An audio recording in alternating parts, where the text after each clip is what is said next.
اعوذ باللہ من الشیطان الرجیم بسم اللہ الرحمن الرحیم اللہم صلی علی سیدنا و مولانا محمد وعلی آل سیدنا و مولانا محمد وبارک وسلم وصلو علیہ انا صلاتی و نسکی و محیای و مماتی للہ رب العالمین، کہ بے شک میری نماز، میری قربانی، میری زندگی، میری موت صرف اللہ رب العزت کے لیے ہے جو تمام عالمین کا رب ہے۔ السلام علیکم ورحمۃ اللہ وبرکاتہ۔ پروگرام میری پہچان کے ساتھ میں ہوں آپ کی میزبان سیدہ زینب۔ ناظرین محترم، ہمارے ذہن میں اکثر ایک سوال گردش کرتا ہے کہ قیامت کب آئے گی؟ قیامت کی ابتدا سور پھونکنے سے ہوگی، وہ کیسی آواز ہوگی؟ جناب اسرافیل منہ میں سور لیے اپنی پیشانی زمین کی طرف جھکائے ہوئے ہیں، کان اللہ کے حکم پر لگائے ہیں کہ کب اللہ کا حکم ہو اور قیامت کا آغاز ہو جائے۔ وہ کیسی آواز ہوگی قیامت میں، وہ کیسا منظر ہوگا روز محشر، میدان محشر، وہ سختیاں کیسی ہوں گی، وہاں کیا تکالیف ہوں گی، ان کا بیان کیسا ہے، قیامت کا کیا منظر ہوگا، میدان حشر میں حساب و کتاب ہوگا تو وہ کیسا حساب و کتاب ہوگا؟ یہ تمام سوالات ہمارے ذہن میں گردش کرتے ہیں اور قرآن مجید فرقان حمید میں ہمیں ان کے جوابات ملتے ہیں۔ آج کا جناب ہمارا موضوع بھی یہی ہے، یعنی یوم قیامت۔ اس پر ہمیں تعلیم فرمائیں گی، ہماری رہنمائی فرمائیں گی ہماری معزز مہمان شخصیات جو ہمارے اس پینل کا حصہ ہیں۔ الحمدللہ گفتگو بہت ہی عمدگی سے ماشاءاللہ کرتی ہیں، خوبصورت انداز تکلم ہے، بہترین الفاظ کا استعمال، بہت ہی بہترین الفاظ کا انتخاب کرتی ہیں۔ دونوں مہمان شخصیات کا آپ کے سامنے تعارف پیش کرتی ہوں۔ سب سے پہلی نشست پر تشریف فرما ہے محترمہ امتیاز جاوید خاکوی صاحبہ۔ السلام علیکم ورحمۃ اللہ وبرکاتہ۔ وعلیکم السلام ورحمۃ مزاج اللہ۔ بخیر ہیں امتیاز آپا؟ الحمدللہ۔ ان کے ساتھ اگلی نشست پر تشریف فرما ہے محترمہ صباحت رمضان صاحبہ۔ السلام علیکم ورحمۃ اللہ وبرکاتہ۔ وعلیکم السلام آپ ورحمۃ دونوں اللہ۔ ہی کو میری پہچان میں خوش آمدید کہتے ہیں۔ امتیاز آپا، موضوع ہمارا یوم قیامت، اور جیسا کہ میں نے اپنے ناظرین کے بھی گوش گزار کیا کہ بہت سے سوال ہمارے ذہنوں میں اس تعلق سے اس کے متعلق پیدا ہوتے ہیں، کچھ کے جواب ہمیں ملتے ہیں، کچھ کے ہمیں نہیں مل پاتے ہیں۔ ارشاد فرمائیے گا، یہاں سے آغاز کرتے ہیں کہ قیامت کے بارے میں قرآن مجید فرقان حمید کا کیا تصور قرآن مجید پیش کرتا ہے، یہی سے بات کا آغاز کرتے ہیں، اس کے بعد انشاءاللہ تعالی مزید گفتگو کو آگے بڑھائیں گے۔ فرمائیے گا۔ شکریہ زینب۔ بسم اللہ الرحمن الرحیم۔ مالک یوم الدین، روز جزا کا وہ مالک ہے۔ آپ دیکھیں تو عقائد میں جہاں ایمان باللہ اور ایمان برسالت کی اہمیت ہے، وہاں تیسری جو اہم چیز ہے عقائد میں وہ یوم آخرت پر ایمان ہے۔ کیونکہ دنیا میں ہم بھیجے گئے ہیں تو بلا مقصد نہیں بھیجے گئے۔ جب اشرف المخلوق بنایا اللہ نے، عزت و کرامت کا تاج رکھا ہے، تو ہم سے پھر باز پرس بھی ہوگی کہ جب تمہیں اتنی عزت اور اتنا منصب دیا گیا تھا تو تم نے زندگی کیسی گزاری۔ تو آپ دیکھیں اس عقیدے کی بنا پر زندگیاں درست ہو سکتی ہیں اگر یہ عقیدہ ذہن میں راسخ ہو جائے۔ اور آپ دیکھیں قرآن مجید کا آغاز ہو رہا ہے اور قرآن مجید کی پہلی سورہ مبارکہ سورہ فاتحہ ہے، اور اس میں تیسری آیت مالک یوم الدین کی آ جاتی ہے۔ پہلے اللہ رب العزت کی توحید کو واضح کیا گیا، الحمدللہ رب العالمین کہتے ہوئے، پھر الرحمن الرحیم کہتے ہوئے مفسرین کہتے ہیں کہ اس سے رسالت مراد ہے کہ وہ رحمانیت اور رحیمیت کی انتہا ہے کہ اس نے اپنا محبوب عطا کیا، اور فوراً ہی اس کے بعد آتا ہے مالک یوم الدین کہ وہ روز جزا کا مالک ہے۔ اب آپ دیکھیں تو مختلف الفاظ استعمال ہوئے ہیں قرآن مجید میں اس دن کے حوالے سے۔ اسے یوم القیامہ کہا گیا کہ یہ قائم ہو کر رہے گی، ہر طور پر حق کے تقاضوں کو اس دن پورا کیا جائے گا، عدل کیا جائے گا، انصاف کیا جائے گا، ہر ایک کو اس کا بدلہ دیا جائے گا۔ سورہ آل عمران میں آتا ہے کل نفس ذائقۃ الموت، ہر فرد نے جانا ہے، فنا ہونا ہے، اسے موت کا ذائقہ چکھنا ہے، اور اس کے بعد فرمایا وَإِنَّمَا تُوَفُّونَ أُجُورَكُمْ یوم القیامہ، کہ اس قیامت کے دن ہر ایک کو اس کا اجر پورا پورا دیا جائے گا۔ پھر اسی دن کو یوم الفصل کہا گیا۔ یوم الفصل ہے کہ اس دن کافر اور مسلمان جدا جدا ہو جائیں گے، نیکوکار اور گناہگار جدا جدا ہو جائیں گے، الگ الگ کر دیا جائے گا۔ اور سورہ مرسلات میں آتا ہے ھذا یوم الفصل جمعناکم، کہ یہ ہے اب فیصلے کا دن، یہ ہے جدا جدا کر دینے کا دن، اور یہ کون سا دن ہے؟ قیامت کا دن۔ پھر دیکھیں اسے یوم حساب کہا گیا، اور قرآن مجید میں لفظ یوم الحساب بھی استعمال ہوا، اور ویسے بھی اللہ رب العزت چونکہ اس دن خود حساب کتاب لے رہے ہیں یہ مظلوموں کے لیے، محروموں کے لیے، محتاجوں کے لیے بھی ایک بڑی امید والی جگہ ہے کہ ایک دن آئے گا جب ہمیں ہماری ساری محرومیوں کا ازالہ ہوگا اور جنہوں نے ظلم کیا ان سے پوچھا جائے گا. تو اللہ رب العزت نے ارشاد فرمایا ثم ان علینا حسابهم، ہم حساب لیں گے ان سب سے. تو آپ اس سے اندازہ لگائیں کہ وہ روز کیسا ہوگا جب وہ بار الہ، وہ خود اللہ رب العزت اس جگہ پر بیٹھا ہوگا اس مسند پہ اور ہر ایک سے پوچھ گچھ ہو رہی ہوگی. پھر اسے الصیحہ، چیخ سے بھی فرمایا گیا ہے قرآن مجید میں کہ یوم یسمعون الصیحۃ بالحق، حق ہے کہ وہ لوگ سنیں گے اس دن چیخ کو. اور پھر اس دن ذالک یوم الخروج، یہ یوم الخروج ہے کہ اس دن نکل کھڑے ہوں گے سارے قبروں سے. جیسے ابھی آپ نے کہا کہ ایک نفخہ وہ پھونکیں گے تو جس سے ایک آواز آئے گی جس سے سب فنا ہوگا، پہاڑ ریزہ ریزہ ہو جائیں گے، ہر ایک چیز ختم ہو جائے گی. پھر دوسری پھونک سے پھر سب اٹھ کے کھڑے ہوں گے اور زمین سے باہر نکلیں گے. اسے غاشیہ کا لفظ بھی استعمال کیا گیا کہ حل اتاک حدیث الغاشیہ، بھلا تم کو قیامت کا حال معلوم ہے. مطلب ایک استفہامیہ انداز ہے کہ تم جانتے ہو اس دن کیا ہوگا. آج یہ جو تم دندناتے پھر رہے ہو، ایک دن آنا ہے کہ تمہیں حساب دینا ہے. پھر اسے الواقعہ، سورہ واقعہ میں اذا واقعات الواقعہ کہ یہ حقیقت ہے کہ یہ لازمی ہو کر رہے گی اور وہ دن آنا ہے. پھر آپ دیکھیں تو الحاقہ وما ادراک ما الحاقہ، کہ وہ تم جانتے ہو کہ وہ کیا چیز ہے جو سچ مچ واقع ہونے والی ہے. پھر اسے کرخت آواز سے بھی تعبیر کیا گیا اس دن کو کہ وہ آواز ایسی ہوگی، ایسی جو کانوں کو بہرا کر دے گی اور جو انسان اس سے ہیبت سے کانپ اٹھے گا. تو اس کے لیے صاخہ کا لفظ استعمال ہوا. تو یہ بھی قیامت کے دن کے لیے ہی ہے، فیض جاءت الصاخہ، کہ قیامت کا غل مچ جائے گا، شور مچے گا کہ اب قیامت بپا ہو رہی ہے. اسی طرح سورہ قاریہ دیکھیں تو اس میں بار بار آتا ہے القاریات، کہ تم جانتے ہو وہ کھڑکھڑانے والی، کہ آواز اس کی ایسی ہوگی کہ جسے ہر چیز لرز رہی ہوگی، تھر تھرا رہی ہوگی. تم جانتے ہو وہ کیا ہے. تو سورہ قاریہ میں وہ پوری قیامت کا ایک نقشہ کھینچا گیا ہے. سورہ واقعہ میں بھی وہ نقشہ کھینچا گیا ہے کہ کس طرح پہاڑ ریزہ ریزہ ہوں گے، زمین اپنے خزانے ابل دے گی. پھر تامت الکبریٰ اسے کہا گیا، بڑی مصیبت، بڑی آفت، کہ یہ تو تم آج کی بھی پریشانیوں کو کہتے ہو نا کہ بڑی آگے آنی تو اس دن ہے کہ جب ہر ایک سے باز پرس ہوگی کہ انہیں جو نعمتیں دی گئی تھی ان نعمتوں کا تم نے کیا کیا. جوانی کہاں خرچ کی، مال کہاں خرچ کیا، اللہ نے جو صحت دی تھی اس کا کیا کیا تم نے، تمہیں مال دیا تھا اس کا کیا کیا. تو اس کے لیے قرآن مجید میں آتا ہے فیض جاءت الطامۃ الکبریٰ، کہ پھر جب وہ بڑی آفت، بڑی چیز آ جائے گی. پھر ایک لفظ استعمال ہوا غاشیہ کا کہ وہ چھا جانے والی، کہ جو حواس پر چھا جائے گی. وہ دن ایسا ہوگا کہ جس دن اب ساری باتیں بھول جائیں گی، نفسا نفسی کا عالم ہوگا، کسی کو رشتے ناتے یاد نہیں ہوں گے. بس ہر کوئی اس خیال میں ہوگا کہ اب میں کیسے اس اللہ کی بارگاہ میں اپنا حساب کتاب دوں گا، کیسے اس کی بارگاہ میں پیش ہوں گا. جزاک اللہ امتیاز آپا. یعنی ہمیں اس پروردگار عالم کے حضور پیش ہونا ہے. اس طور پر جب ہم یہ سوچتے ہیں کہ وہ دن کیسا ہوگا، اس دن اللہ کے حضور ہمارے نامہ اعمال پیش کیے جائیں گے. ارشاد فرمائیے گا سباحت صاحبہ کہ وقوع قیامت کے حوالے سے کوئی وقت یا دن کا تعین ملتا ہے؟ قرآن و حدیث کی روشنی میں ارشاد فرمائیے گا. اعوذ باللہ من الشیطان الرجیم، بسم اللہ الرحمن الرحیم. رب اشرح لی صدری ویسر لی امری واحلل عقدۃ من لسانی یفقہوا قولی. اللہم ربی یسر ولا تؤثر وتمم بالخیر. بہت شکریہ.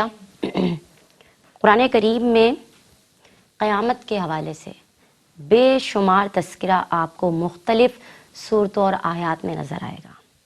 جیسا کہ آپ نے سوال کیا، اس کا وقت مقرر ہے اور تعین شدہ ہے، مگر اللہ رب العزت نے اپنی حکمت کے مطابق اس کو انسانوں کے اوپر ڈسکلوز نہیں کیا ہے، بتایا نہیں کہ فلاں تاریخ کو، فلاں دن یا فلاں ماہ میں قیامت آ جائے گی اور دنیا ختم ہو جائے گی.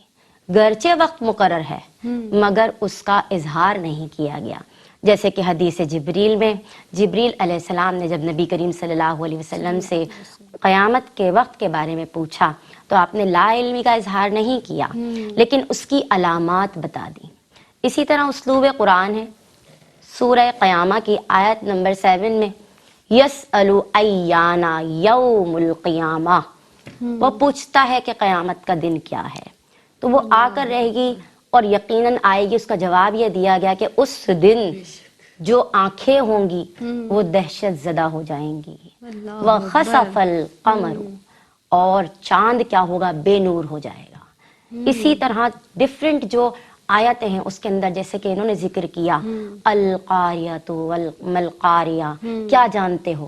یاد رکھیے کہ بادشاہوں کا کلام بھی شاہانہ ہوتا ہے، اور اللہ رب العزت نے بہت بڑے واقعے کی خبر دی ہے کہ یہ آ کر رہے گی اور اس کی علامات یہ ہوں گی.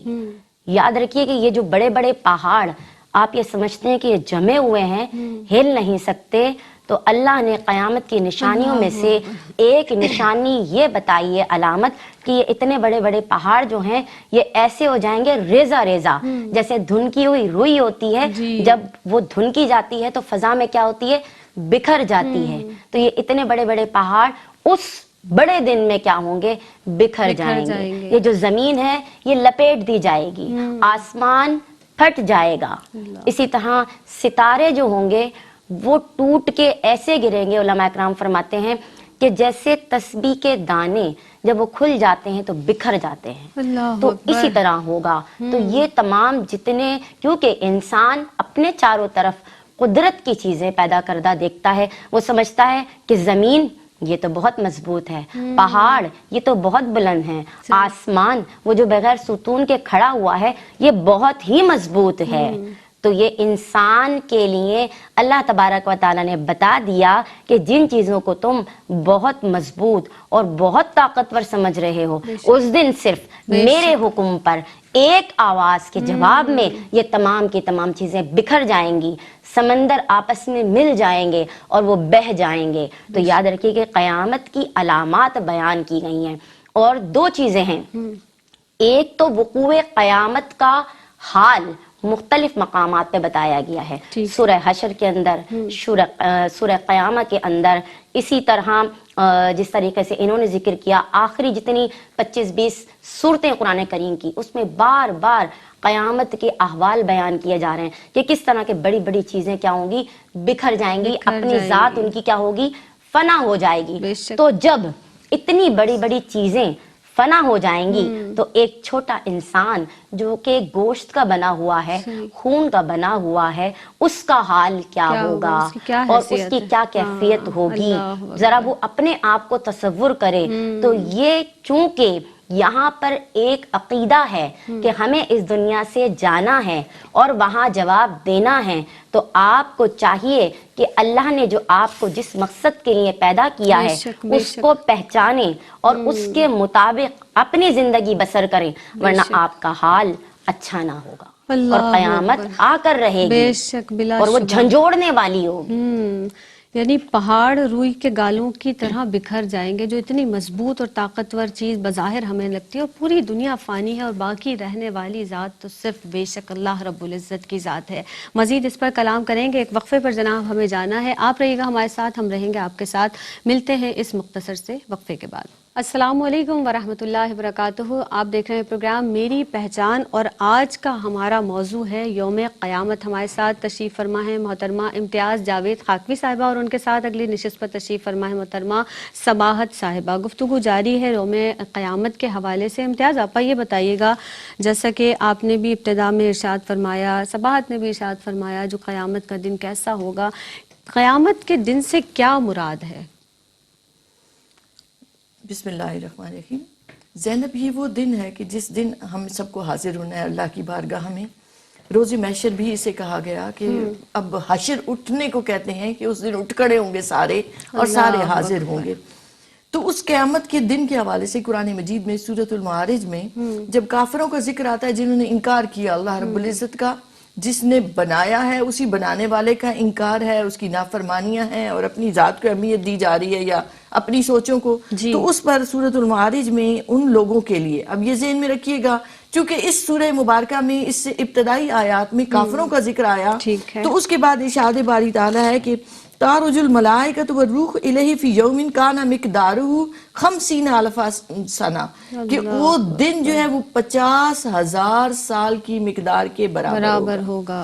اب ہم لفظ جب یوم استعمال کرتے ہیں تو اس دن مراد لیتے ہیں، اور دن سے چونکہ ہمارا تعین جو یہاں کے دن رات کا ہے وہ 24 گھنٹوں کا ہے، صحیح ہے. تو ہم یہ سمجھتے ہیں کہ 24 گھنٹوں والا دن مراد ہے. نہیں، یہ یوم کا لفظ ہی بڑی وسعت والا ہے.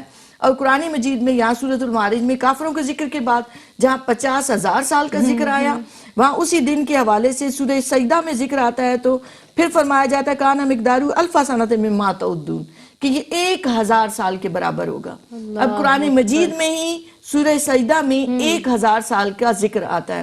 اور جب ہم دیکھتے ہیں احادیث مبارکہ میں تو نبی کریم علیہ الصلوۃ والسلام کے فرامین کا مفہوم یہ ہے کہ مومن پر یہ دن ایسے ہوگا جیسے زور اور عصر کے درمیان کا وقفہ.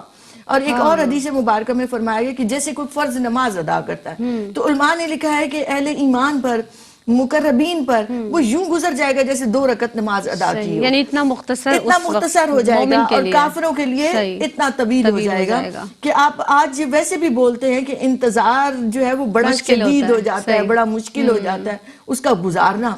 تو وہ چونکہ گھڑی گھڑی وہ انتظار میں ہوں گے کہ اب ہمارے ساتھ کیا ہوگا، تو وہ اس جو تکلیف میں ہوں گے تو وہ لمبی ہوتی چلی جائے گی ان لوگوں کے لیے. اور اس کی مثالیں علماء نے یوں دی ہیں کہ آپ دیکھیں تو قرآن مجید میں اصحاب کہف کا ذکر آیا، 309 برس تک وہ سوئی رہے جی. اور اس سونے کی حالت کو جب وہ اٹھتے ہیں تو وہ فرماتے ہیں، قرآن مجید میں آتا ہے لبثنا یوما او بعد یوم، کہ ہم ایک دن سوئے رہے یا شاید دن کا کچھ حصہ. اب 309 برس گزر چکے تھے مگر انہیں وہ دن کا کچھ حصہ لگ رہا تھا. اسی طرح حضرت عزیر علیہ السلام کا واقعہ قرآن مجید میں موجود ہے، 100 سال گزر گئے تھے اور انہیں ایسا لگا کہ جیسے ابھی تھوڑا سا وقت گزرا ہو. گویا زمان و مکان، اسپیس اینڈ ٹائم جس میں ہم مقید ہیں، وہ اللہ رب العزت اور اس لامحدود ذات کے لیے کچھ مشکل نہیں کہ کسی کے لیے تو وہ چند لمحوں کے برابر ہو جائے اور کسی کے لیے وہ اتنا طویل ہو جائے. اور اس دن اللہ رب العزت کی آواز ہوگی، گونج رہی ہوگی، لمن الملک اليوم، کہ آج کس کی بادشاہت ہے، کہاں ہے متکبرین، کہاں ہے جبارین، کہاں ہے ظالم. اور کسی کی مجال نہ ہوگی کہ وہ کوئی آواز نکال سکے، اور آواز آئے گی کہ للہ الواحد القہار، کہ بس بادشاہت اسی ایک اللہ کی جو اکیلا ہے، وحدہ لا شریک ہے، وہ قہار ہے، وہ جبار ہے. تو ڈرنا چاہیے اس دن سے، اور اس دن کا خیال آ جائے تو ہمیں استغفار کثرت سے پڑھنا چاہیے کہ ہم کیسے دے سکیں گے حساب کتاب. اور اللہ رب العزت نے فرمایا کہ ذرہ برابر بھی نیکی کی ہے، ذرہ برابر جو برائی کی ہے وہ سب محفوظ ہے، اور ہر ایک پیش کی جائے گی، اور ہر ایک کا تمہیں حساب دینا ہوگا. بے شک ہر اپنے ہر عمل کا حساب دینا. اور اگر ہم یہ چیز اپنے ذہن میں بٹھا کر ہر کام کریں تو کیا ہم اپنے رویوں کو مثبت بھی کر سکتے ہیں.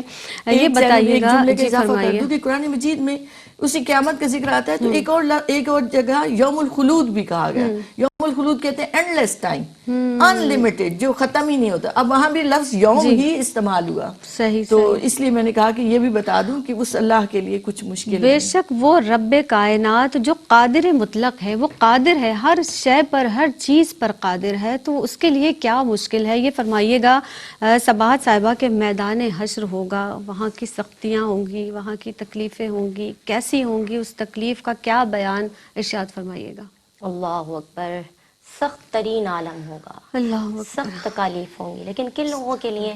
جو کہ نافرمان ہیں، جو گناہ گار ہیں، جنہوں نے اللہ کے حکم کی بجاوری میں وقت نہیں گزارا.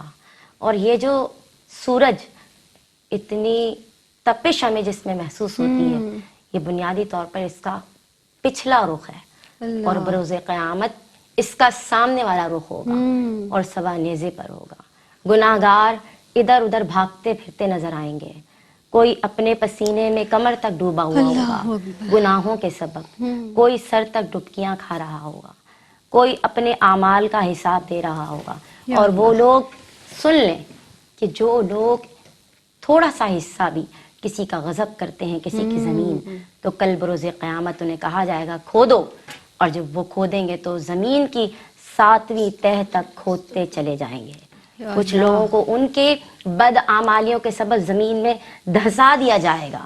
وہ جتنا نکلنے کی کوشش کریں گے اس میں دھساتا اللہ تبارک و تعالیٰ دھساتا چلا جائے گا. اس وقت اللہ کا غضب، اللہ اکبر، کہ مولانا حسن رضا خان علیہ رحمت الرحمن کا آپ ایک کلام کہ تمہارا نام مصیبت میں جب لیا ہوگا، یہ پڑھیں تو قیامت کا ایسا منظر ہے کہ انبیاء کرام بھی کہیں گے اور نبی اذهبوا الی غیری، میرے نبی کے لبوں پر انا لہا ہوگا. اس وقت نبی کریم صلی اللہ علیہ وسلم کبھی صحابہ کرام نے جب آپ سے پوچھا کہ یا رسول اللہ آپ ہمیں بروز قیامت کہاں ملیں گے، آپ نے فرمایا کہ میں تمہیں میزان پہ ملوں گا.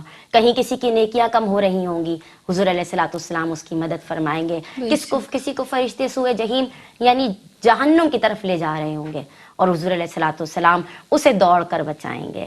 اسی طرح کوئی پل صراط پر ہوگا، وہ جو تلوار سے زیادہ تیز ہے اس کی دھار اور بال سے زیادہ باریک ہے، اس پہ سے گزرنے والے جب گناہگار کچھ گزریں گے اور وہ دوزخ کے اوپر بنا ہوا ہے اور وہ کٹ کٹ کے اس کے اندر گرتے چلے جائیں گے. الامان والحفیظ کہ جب ہم اس ذکر کو پڑھتے ہیں تو رونگٹے کھڑے ہو جاتے ہیں اور گناہوں سے رغبت جو ہوتی ہے وہ کم ہو جاتی ہے، حب جا دنیا دل سے نکل جاتی ہے کہ ہمیں ایسے وقت کو بھی ایسے دن کو فیس کرنا ہے کہ ایسا نہ ہو کہ کل ہم اپنے پسینے میں اللہ اکبر اللہ تعالیٰ محفوظ رکھے ڈوب رہے ہوں.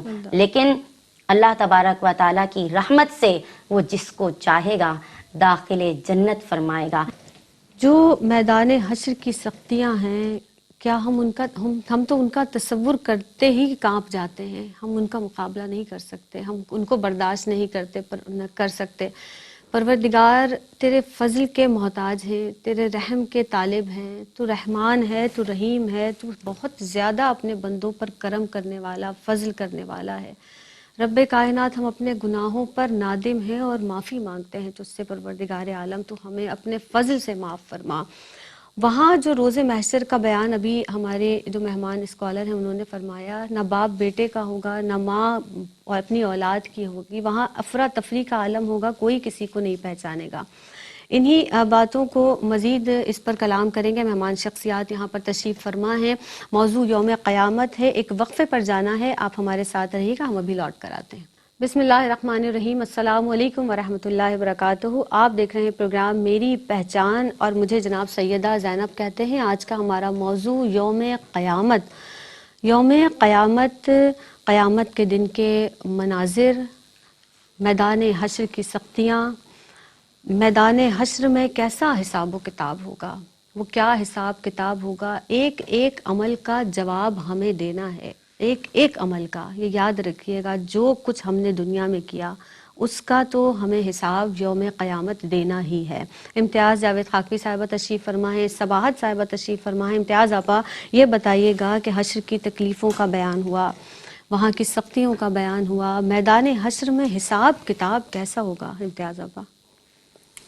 اللہ رب العزت اس دن کی سختیوں سے ہر ایک کو آمین محفوظ فرمائے. آمین یا رب العالمین. بے شک وہ دن ایسا ہی کڑا دن ہوگا. اور اقبال کا بھی شاید شعر ہے کہ عمل سے زندگی بنتی ہے، جنت بھی جہنم بھی، یہ خاکی اپنی فطرت میں نہ نوری ہے نہ ناری. تو میں اس پر آنے سے پہلے یہ کہنا چاہوں گی کہ دیکھیے جہنم کی آتش کا ذکر ہے تو آپ دیکھیں تو دنیا میں بھی اگر ہم نے خود احتسابی نہ کی، اپنے آپ کی جواب طلبی نہ کی، تو کہیں ہم حسد کی آگ میں اندرون خانہ جل رہے ہوتے ہیں، کہیں غصے جیسی آتش میں جل رہے ہوتے ہیں جس کا کوئی توڑ ہمیں مل نہیں رہا ہوتا. تو ہمیں اپنے اعمال کو، اپنی عادات و صفات کو بدلنا ہے اور زمین پر ہی ہم اپنی جنت کو تخلیق کر سکتے ہیں، اچھی سوچوں سے، اچھے اعمال سے. اور پھر آخرت میں اس جنت کے مستحق بھی ہو سکتے ہیں. پھر اس روز قیامت جو بڑی اہم چیز ہے وہ ہے نبی کریم علیہ السلام کا مقام محمود پر ہونا اور آپ علیہ السلام کا شفاعت فرمانا. وہ شفاعت کبریٰ جو فقط نبی کریم علیہ السلام کو عطا ہوگی، جس کا حق اور وہ فرمائیں گے اور اللہ رب العزت بخشش کے خزانوں سے ہر ایک کو بخشتا چلا جائے گا. لواء الحمد کے نیچے اللہ رب العزت ہمیں جگہ عطا فرمائے. آپ نے پوچھا کہ حساب کتاب کیسے ہوگا. دیکھیں آج دنیا میں ہم جب کوئی آرگنائزیشن چلاتے ہیں تو ہمیں آخر میں آڈٹ کروانا ہوتا ہے. اور وہ آڈٹ کیسے ہوتا ہے کہ آپ نے یہ پیسہ کہاں خرچ کیا، آپ نے یہ کیا کیا. تو یہ جو حساب کتاب ہے یہ ہمارے ایک ایک عمل کا ہے. یہ ہمارے ہاتھوں اور پاؤں اور ہر ایک جو ہے وہ بول رہا ہوگا ہم نے جو کچھ کیا ہے. اس دن کوئی بات ڈھکی چھپی نہیں رہے گی. اور آج ہم دیکھتے ہیں کہ آپ کے پاس موبائل ہوتا ہے، آپ ریکارڈ کرتے ہیں اور سیٹلائٹ کے ذریعے دیکھا جا رہا ہے تو ذرے ذرے کا ایک بام ہو جانا، جیسے کھل جانا ہے ہر ایک چیز کا، تو دنیا کی ڈیجیٹل دنیا میں بتا رہی ہے. تو اللہ رب العزت نے یہ جو دنیا بنائی ہے اس کے ذرے ذرے میں ریکارڈ رکھا جا رہا ہے آپ کے ہر عمل کا، اور آپ کے ہاتھ اور پاؤں اور جو جو کچھ کر رہے ہیں وہ سب انہیں یاد ہوگا. اور اس دن منہ پر مہر لگ جائے گی، زبان نہیں بولے گی، آپ کے اعضاء بول کر بتائیں گے. پھر آپ دیکھیں تو کرامن کاتبین کا تصور جو ہے وہ برحق ہے کہ ہم جو کچھ کر رہے ہیں تو وہ لکھ رہے ہیں دونوں فرشتے ہمارے دائیں اور بائیں طرف. دائیں حصے والا جو فرشتہ ہے وہ ہماری نیکیاں لکھ رہا ہے، ریکارڈ تیار ہو رہے ہیں ہر وقت. اور بائیں طرف کا جو فرشتہ ہے وہ ہمارے گناہ لکھ رہا ہے، ہماری غلطیاں لکھ رہا ہے. ایون ہم جو سوچتے ہیں تو اس سوچ پر بھی جو ہے وہ مثبت اگر سوچ ہوگی، پازیٹیو ہوگی تو وہ بھی لکھی جا رہی ہے، نیگیٹو سوچ ہوگی تو وہ بھی ریکارڈ میں آ رہی ہے. اور کہتے ہیں کہ اس سے انسان جب اچھا سوچتا ہے تو اس سے خوشبو آتی ہے اور فرشتوں کو خبر ہو جاتی ہے کہ اس نے اچھا سوچا تھا. اور جب وہ برا سوچتا ہے تو اسے بدبو اٹھ رہی ہوتی ہے، جس سے انہیں پتہ چل جاتا ہے کہ انسان برا سوچ رہا ہے. پھر آپ اس دن اعمال نامے دیے جائیں گے اور مسلمانوں کو، اہل ایمان کو دائیں ہاتھ میں دیا جائے گا. آپ دیکھیں تو اس دائیں ہاتھ میں ہونا اور دائیں طرف کے ہونے کی بھی ایک بیک گراؤنڈ ہے، ایک اس کا پس منظر یہ ہے کہ عرب میں یہ رواج تھا کہ جو کوئی جس کو عرب کے سرداروں نے عزت دینی ہوتی تھی اور جسے اپنا دوست قرار دینا ہوتا تھا، جب مجالس ہوتی تھی تو انہیں وہ سردار جو ہیں وہ اپنی دائیں طرف بٹھاتے تھے کہ یہ ہمارا دوست ہے، یہ ہم عزتوں والا ہے، یہ شان والا ہے. اور جنہیں حقیر سمجھتے، محتاج سمجھتے، جنہیں کمزور سمجھتے، حقارت سے دیکھتے، ان کو بائیں طرف بٹھاتے تھے. تو اللہ رب العزت نے اہل ایمان کو ہر کام دائیں طرف سے شروع کرنے کا حکم دیا. آپ دیکھیں تو ہم دائیں ہاتھ سے کھانا کھاتے ہیں، دائیں پاؤں پہلے اٹھاتے ہیں، دائیں طرف سے ہر کام شروع کرتے ہیں. تو اللہ نے اہل ایمان کو دائیں طرف والی شان عطا کر دی کہ یہ میرے محبوب کے چاہنے والے، یہ ہیں عزتوں والے، یہ ہیں شان والے. تو پھر قرآن مجید میں اس قیامت کے دن کا بھی ذکر آتا ہے تو اصحاب الیمین کہا گیا کہ وہ اصحاب داہنی ہاتھ والے وہ جو لوگ ہوں گے. تو تین طرح میں سے تقسیم کیا گیا. اصحاب الیمین انہیں کہا گیا جو نیک اعمال والے ہوں گے، جنہیں نام اعمال دائیں ہاتھ میں دیا جائے گا، گویا وہ کامیاب اور سرخرو ہو گئے. سبحان اللہ. اور دوسرے جو گناہگار ہوں گے انہیں بائیں ہاتھ میں پکڑایا جائے گا. تو وہ بائیں ہاتھ میں ہونے کا بھی مطلب یہ ہے کہ یہ گناہگار ہیں اور یہ پکڑ میں ہیں. اور جو کفار ہیں ان کے بارے میں آتا ہے کہ ان کا جو بایاں ہاتھ ہے وہ ان کے سینے کو چیر کر پشت پر ڈالا جائے گا اور پھر انہیں پشت کی طرف سے انہیں اعمال نامہ پکڑایا جائے گا کہ یہ ہیں کفار جنہوں نے اللہ کا انکار کیا، اللہ کے رسول کا انکار کیا، مانا نہیں. تو یہ اعمال نامے اس انداز سے انہیں دیے جائیں گے اور ہر ایک کا اعمال نامہ یہ بتا رہا ہوگا کہ وہ کن لوگوں میں ہے. تو یہ دو تو وہ لوگ ہوں گے، اصحاب یمین ہو گئے، اصحاب المشأمہ بائیں ہاتھ والے ہو گئے. اور پھر اللہ نے ایک اور لوگوں کا ذکر کیا، مقربون کا، السابقون الاولون. تو قرآن مجید میں سابقون الاولون کا ذکر آیا. مفسرین کہتے ہیں کہ یہ وہ لوگ ہیں جو ابتدائی اسلام میں جنہوں نے سختیاں سہیں، جنہوں نے مشکلات سہیں، جو نبی کریم علیہ السلام کے قریبی صحابہ ہیں، وہ مقرب لوگ ہیں. تو انہیں اللہ رب العزت نے تیسری کیٹیگری میں، اس کیٹیگری میں رکھا کہ انہیں داہنے اور بہانے کی فکر نہیں، یہ تو اللہ کے مقرب اور چاہنے والے اور قریب ترین لوگ ہیں. تو اس دن نبی کریم علیہ السلام کی شان جدا ہوگی، جیسے پہلے بھی ذکر ہوا کہ وہ ہر جگہ پہ. اور یہ بھی بتا دوں کہ وہ میزان کیا ہے، وہ ترازو ہے. جیسے ہم زندگی میں کوئی چیز تولتے ہیں تو اس کے لیے ترازو استعمال کرتے ہیں، تو اس کے بھی دو پلے ہوں گے اور ایک پلے کی وسعت اتنی ہوگی جتنی مشرق اور مغرب کی وسعت ہے، اور اس کے اوپر اسی طرح چوٹی ہوگی جس سے پکڑا جائے گا. اور پھر آپ اس میں اعمال نامے ہم یہاں کوئی چیز زیادہ ہو جائے تو وہ پلہ نیچے بیٹھ جاتا ہے، جبکہ وہاں الٹا ہوگا کہ جو بھاری ہوگا وہ اوپر اٹھے گا پلہ. تو بعض اوقات نیکیاں انسان کے پاس اتنی نہیں ہوں گی، ایک کلمہ اس نے دل سے پڑا ہوا ہوگا تو وہ کلمہ رکھ دیا جائے گا تو وہ اٹھ جائے گا، وہ پلہ اٹھ جائے گا، وہ سب پر بھاری ہو جائے گا اور اس انسان کو بخش دیا جائے گا، اسے معاف کر دیا جائے گا. ڈرنا چاہیے اس دن سے، اللہ رب العزت معاف فرمائے اور اس دن ہمیں بھی داہنے ہاتھ والوں میں رکھے. آمین ثم آمین. اور ہم اکثر یہ دعا بھی کرتے ہیں نا امتیاز آپا کہ پروردگار عالم ہمارا نامہ اعمال ہمارے سیدھے ہاتھ میں عطا فرمانا. اور امتیاز آپا جیسا بھی آپ نے گفتگو ارشاد فرمائی، ہم کہیں بھی جا رہے ہوتے ہیں